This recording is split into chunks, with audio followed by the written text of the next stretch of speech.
They sold you a lie about a shiny developmental revolution at Stamford Bridge. They promised that purchasing every talented teenager on the planet represented the future of football. It represented nothing of the sort. The strategy triggered an unmitigated disaster, and Xabi Alonso recognized the danger immediately.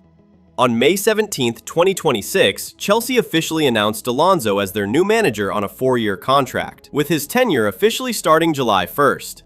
Scanning the internal chaos, he executed a choice that stunned the entire sport. He dismantled the experimental policy, abandoned it entirely.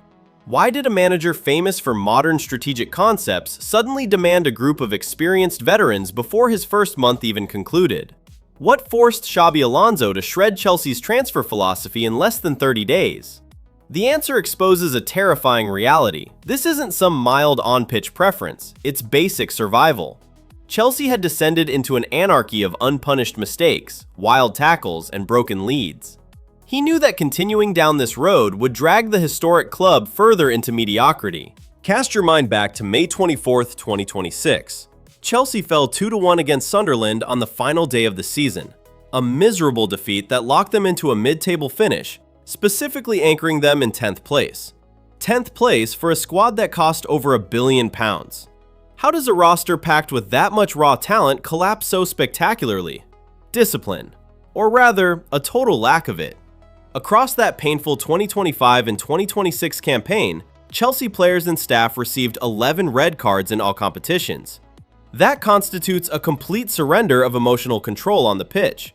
Former manager Enzo Maresca even marched to the stands in October 2025 after sprinting down the touchline to celebrate a last-minute winner against Liverpool.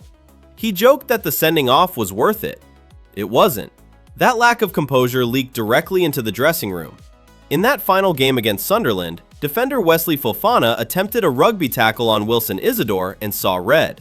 That moment defined Chelsea's season in a single play. Chaos ruled. They dropped 19 points from winning positions that season, with 17 of those squandered right inside Stamford Bridge.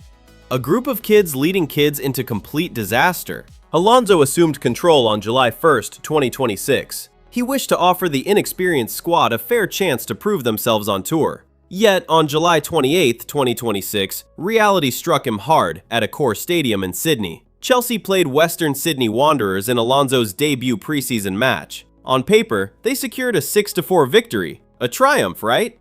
Wrong. It was pure football madness. Chelsea fell behind 3 separate times in 90 minutes against Australian opposition. Substitute João Pedro had to net a hat-trick in 9 rapid minutes just to rescue them from total humiliation. After the match, Alonso stood near the touchline, visibly exasperated. He refused to discuss individual transfer rumors with reporters, but he frankly confessed the squad needs a proper balance of qualities, though he played down suggestions that they urgently need senior experience to stabilize matches. He saw a team that could score 6 goals and still look utterly chaotic. The backline collapsed repeatedly, showcasing a total absence of match awareness. Alonso realized that day that raw talent without leadership is just an expensive car without brakes. If you want to understand how top managers rebuild broken clubs behind closed doors, subscribe right now. You will see every strategic reality exposed before anyone else talks about it. Alonso demanded an immediate overhaul of the club's recruitment identity rather than settling for minor adjustments.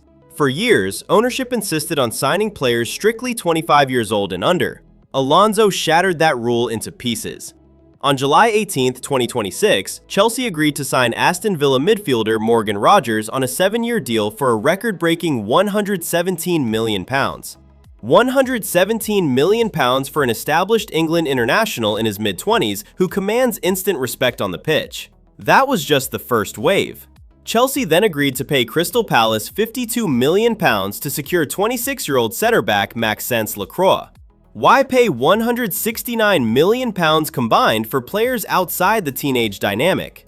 Because Alonso refused to coach a daycare center. He demanded physical presence, defensive structure, and proven top-flight experience. The spreadsheet era of buying endless teenage prospects without a spine was officially over. Done. Gone. Events on July 29th and July 30th, 2026 stunned the footballing world. Chelsea began finalizing moves for 2 seasoned Premier League figures. They agreed a 2-year contract for 35-year-old forward Danny Welbeck, bringing him in from Brighton after arranging his medical. Then they moved to sign 36-year-old midfielder Jordan Henderson, who mutually terminated his contract at Brentford just to make the move possible.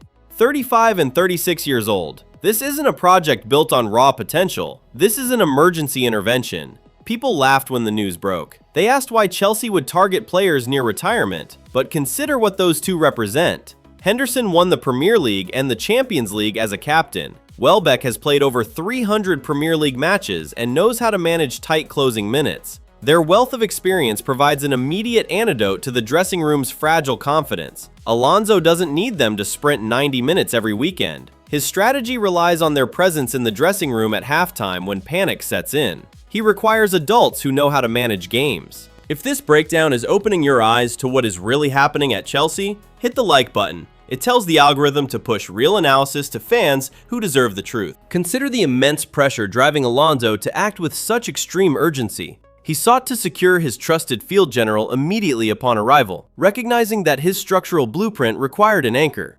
At Bayer Leverkusen, Alonso built his entire success around Granit Xhaka, an experienced midfielder who controlled tempo and maintained discipline across the pitch. When Alonso arrived at Chelsea, his very first request targeted Xhaka. But Sunderland, who owned Xhaka's rights, shut the door down immediately and rejected the approach. Alonso found himself inheriting a squad plagued by a record number of dismissals from the prior year, with no natural leader to stop the bleeding. The defensive lines frequently fractured because no one demanded internal accountability. Since he couldn't secure Xhaka, Alonso pivoted immediately to Henderson and Welbeck. This sudden strategic shift highlights his pragmatic nature as a manager who values win-now solutions over aesthetic purity. He required enforcers on the training pitch every single morning. He needed characters who would grab a 21-year-old by the collar and command him to stop taking foolish bookings. Where does this leave the rising starlets? Is the academy dead? Not entirely, but the free passes are over. Look at 17-year-old Kazakh forward Dostan Satpayev. His club, Kairat Almaty, allowed him to join early ahead of his official transfer. On July 28th, Satpayev started against Western Sydney Wanderers and scored in the 6th minute of his debut. A brilliant moment for a teenager. A week earlier, fans thought prospects like Satpayev would secure 20 starting assignments this season.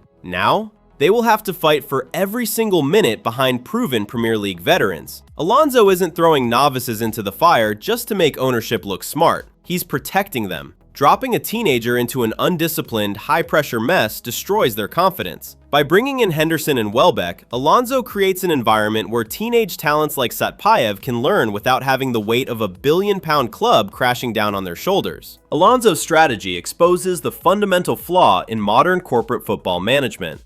Blueco tried to run Chelsea like a tech startup.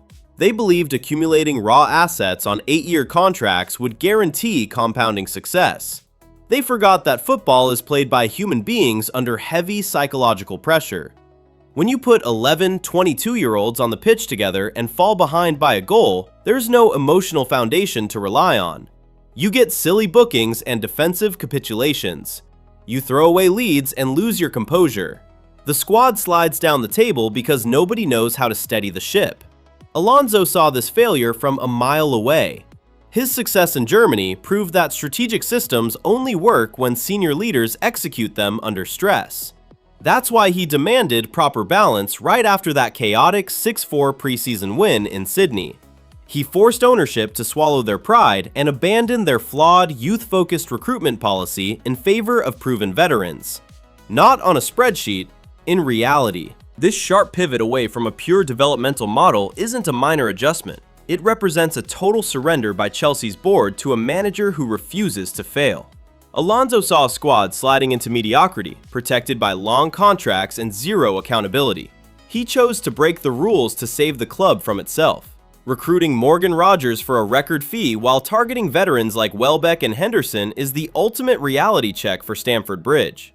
The developmental experiment didn't fail because teenage players lack talent. It failed because talent without guidance turns into chaos.